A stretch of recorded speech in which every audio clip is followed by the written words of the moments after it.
This is Dimitri Lascaris for The Real News. In August of this year, the Green Party of Canada adopted at its biannual convention a policy in which it endorsed the use of boycott, divestment, and sanctions as a means of bringing an end to Israel's decades-long illegal occupation of Palestinian territories. The party's members voted at the convention to adopt the policy despite the opposition from the party's leader, Elizabeth May.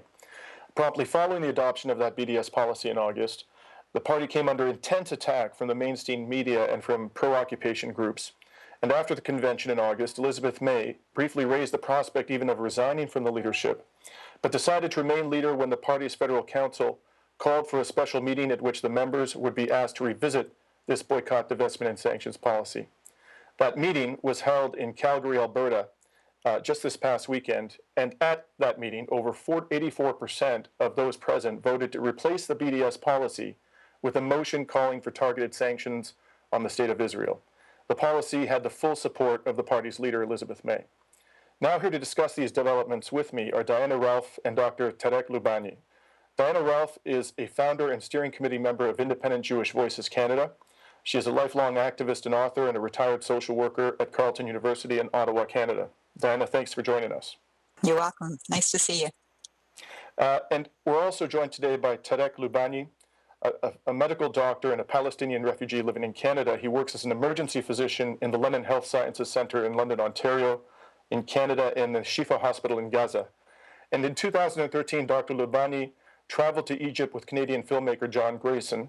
The two had traveled to Cairo planning to go to Gaza, and in Egypt they witnessed a violent protest where Dr. Loubani tended to the wounded, and they were arrested when they asked police for directions.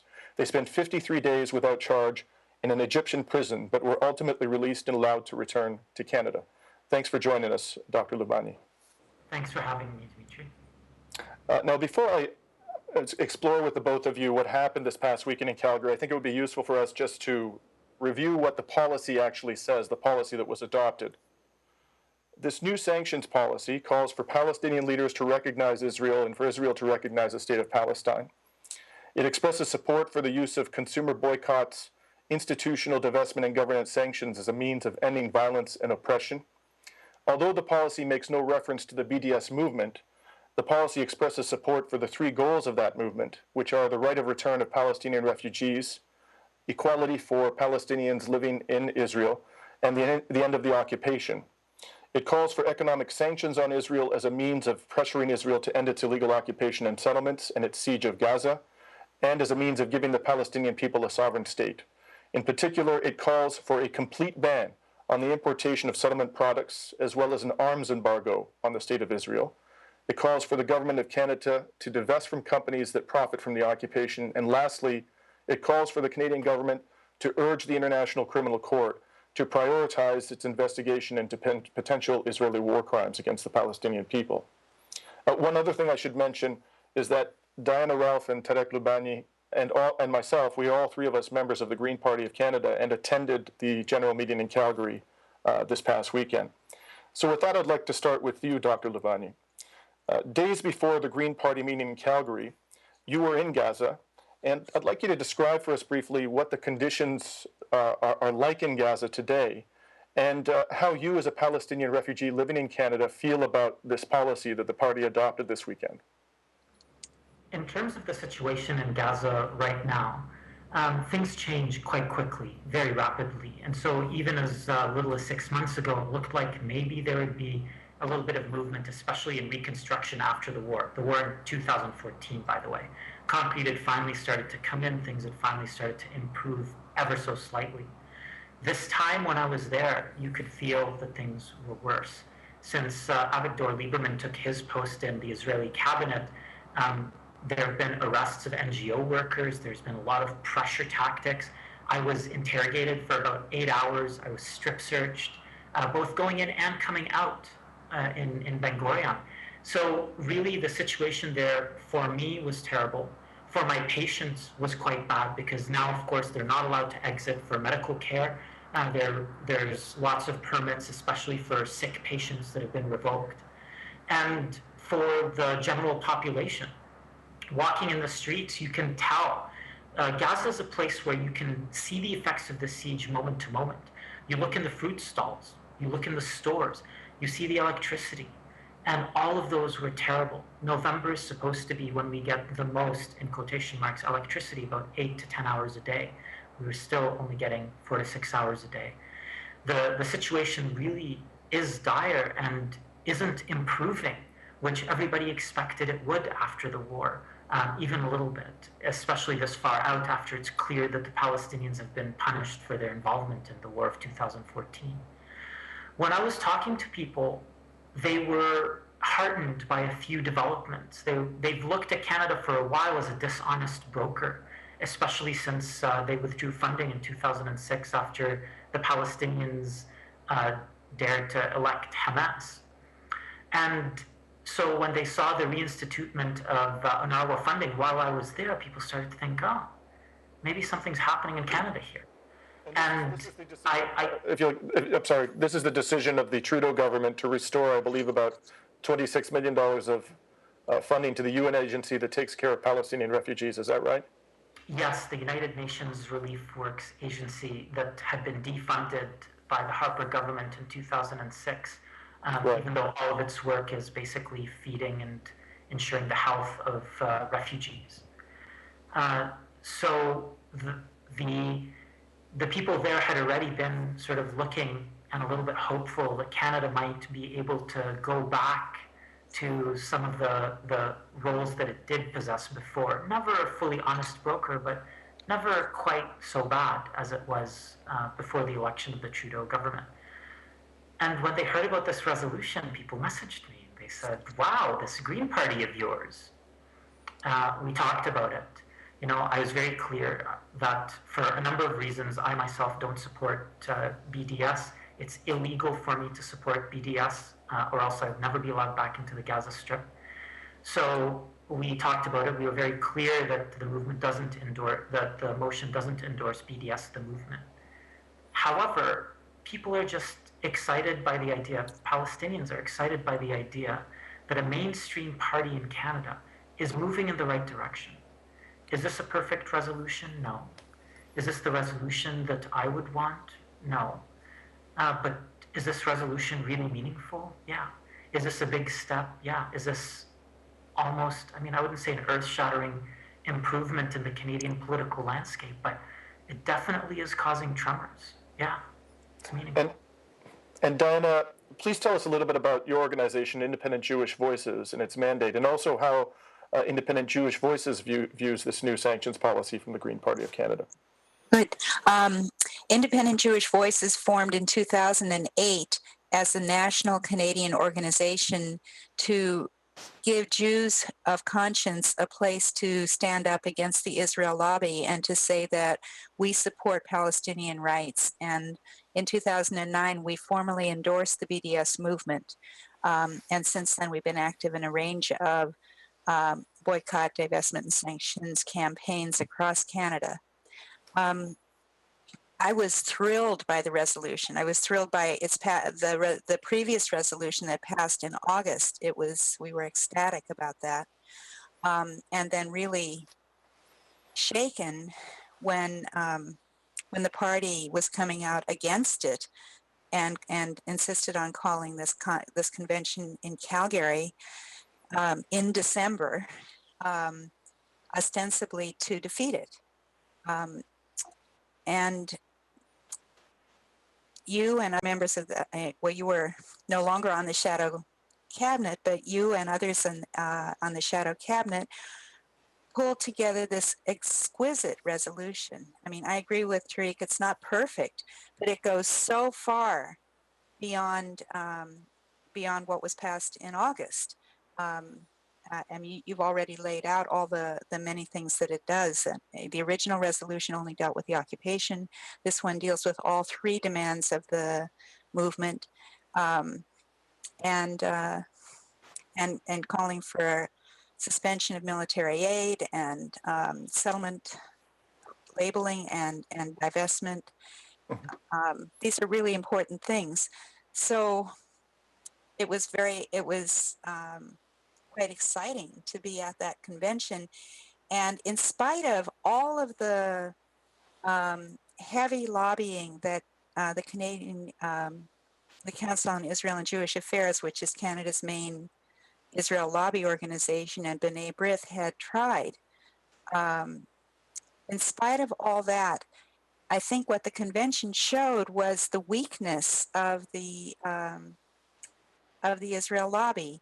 They weren't able to bring out more than about 40 voters who were against BDS, and the vast majority of the people who came were for BDS. And it's interesting that this was one of the largest conventions that the Green Party has ever had. And in Calgary in December, on short notice, it really shows that this is an issue of grave importance to the people of the Green Party. And you mentioned two organizations that often purport to represent the Jewish community in Canada, B'nai B'rith and the Center for Israel and Jewish Affairs, and of course they have a different view about this resolution, and they have suggested, even outright asserted, that resolutions of this nature manifest anti-Semitic sentiment. And of course, regrettably, this attitude seems to be reaching into the halls of power, the Canadian Parliament, and more recently, the Ontario Legislature adopted policies condemning BDS and coming very close to equating them with anti-Semitism. How do you respond? And I should also add that the U.S. Senate just passed a bill called the Anti-Semitism Awareness Act, which goes along with similar lines. How do you respond to these various arguments that are being made by pro-occupation groups and by Western governments that support for sanctions on Israel is tantamount to anti-Semitism? So let me first of all talk a little bit about these organizations. The Council on Israel and Jewish Affairs is a completely unaccountable cabal originally formed by 12 millionaires and billionaires who are solidly pro-Israel no matter what. They were very heavily into the Harper government, the right-wing Harper government in Canada. And they, and B'nai B'rith, well, I just want to say, in CIJA, the Council on Israel and Jewish Affairs, essentially took over and replaced the Canadian Jewish Congress, which had been a relatively democratic and representative organization of Jews in Canada. CIJA doesn't represent anybody. Certainly doesn't represent the vast majority of Jews in Canada. Similarly, B'nai B'rith used to be a human rights organization with a lot of credibility, and it too was taken over by the Israel Lobby, I forget in which year, about 10 years ago, and has become nothing but a pro-Israel lobby organization, which viciously attacks anyone who stands up for Palestinian rights as anti-Semitic. So let me just define what anti-Semitic actually means. Anti-Semitism really refers to discrimination or prejudice against Jews, or putting down Judaism. It has nothing to do explicitly with the state of Israel. The Zionist lobby has attempted to conflate criticism of Israel with anti-Semitism. In fact, there is no evidence of any rising anti-Semitism with the first definition in Canada. In Canada and in all Western countries, anti-Semitism has been outlawed and Jews are no longer oppressed. There's certainly prejudice that some people carry against Jews. And if very few people within the BDS movement have expressed anti-Semitic views, and we have dealt with them and tried to correct them, often successfully, and condemned them when we couldn't. But overwhelmingly, the BDS movement has bent over backwards to make it clear it has no animus towards Jews. And in fact, there are many Jews and Jewish organizations internationally that support the BDS movement. And Tarek, another criticism you hear leveled against those who advocate for sanctions on Israel as a means to pressuring it to comply with international human rights law, and particularly, this is criticism that's leveled at the BDS movement, is that the movement ends up, or the use of sanctions and boycott in particular, ends up damaging, hurting the interests of Palestinian workers and businesses. And how would you respond to that criticism? Would it be okay for me to comment for a moment on the idea of anti-Semitism as well? I mean, I think it's always important for us to remember that the fears that are given voice by groups like CIJA and B'nai B'rith are founded. there is such a thing as anti-Jewish racism, aka anti-Semitism. These things are active, and so I think it behooves us as well. Diana mentioned that we always deal with these things, but there is foundation there, and the idea is that the conflation of bona fide anti-Semitism with anti-Israel work that happens essentially opposing the government of Israel ends up causing more anti-Semitism, because people who might not really know what's going on will take these messages and say, okay, well, if I oppose Israel, then I should oppose Jews. So unfortunately, that narrative is really going both ways, and you see it. You see it in the movement. You see people who are just new to it, who will, especially in Arabic, use the term Jews instead of Israelis or something like that. And I think that even when I speak to my counterparts from CIJA or B'nai B'rith, or people who show up, I don't try to deliver it to them as something that's just good for me. Let's not conflate these two. But I try to deliver it to them as something that's also good for them. Don't conflate the two, because you start creating and almost breeding more bona fide anti-Semitism with that perspective. Back to your question as to what exactly the Palestinians think. Well, look, you have to remember that the Palestinians called for BDS. The Palestinians have two options before them. They have the option of armed resistance, which they exercise, and the option of nonviolent resistance, which they exercise and have exercised for longer and in a more hardy way. So truly, the Palestinians are well versed in nonviolent resistance. They have been since the very early parts of the Palestinian struggle, as far back as the 20s and the 30s against the British. And they know what they want. They're asking for this. So maybe there's a case to be made that the economy is affected or something like that. But I don't presume to tell people who are oppressed or people who are suffering what exactly their route to salvation is. And so if the decision that they've made is to go on hunger strike, I as a doctor can tell them, you're hurting yourself. But I can't argue with the effectiveness of that tactic. If they as a people tell me that I want boycott, I want sanctions, I want divestment, I can argue whatever I want. I actually think it's not accurate, but anyway. However, at the end of the day, if this is the Palestinian hunger strike, then who are we to tell them no? Right. Well, as we all know, the three of us at least, this resolution, this policy, the sanctions policy, will now go to the full membership of the party in an online ratification vote. And I hope we'll be able to have you back after that vote is concluded to talk about the result and where we go in Canada in terms of the Palestinian solidarity movement. Thank you very much for joining us. You're very welcome. Thank you so much for having us. And this is Dimitri Lascaris for The Real News.